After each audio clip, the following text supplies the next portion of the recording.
సంవత్సరాల తరబడి ఎన్ని మందులు వాడినా మీ మోకాల నొప్పులు తగ్గట్లేదా? ప్రాణ పెయిన్ క్లినిక్ లో అత్యాధునిక చికిత్స. పోలీసులు అలర్ట్ అవ్వడంతో జనసేన అధినేత పవన్ కళ్యాణ్ కు త్రుటిలో ప్రమాదం తప్పినట్లయింది. తనపై దాడికి రౌడీ మూకలు ఎదురు చూస్తున్నాయంటూ తన భద్రతపై గతంలో పవన్ అనుమానం వ్యక్తం చేసిన విషయం తెలిసిందే.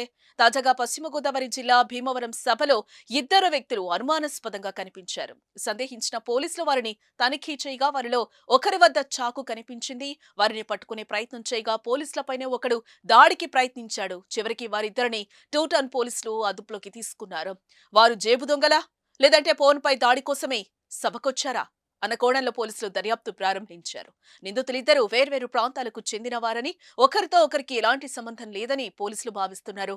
దీనిపై వాస్తవాలు పోలీసుల విచారణలో తేలనున్నట్లుగా తెలుస్తోంది. మొత్తానికి ఈ సంఘటనతో జన సైనికులు అప్రమత్తమయ్యారు. ఎన్నికల ప్రచారంలో జనసేనాని మరింతగా సభలు సమావేశాల్లో పాల్గొన్నారు. తమ అధినేత సభలకు మరింత పటిష్టంగా భద్రతను ఏర్పాటు చేయాలని కార్యకర్తలు, అభిమానులు నిర్ణయించారు.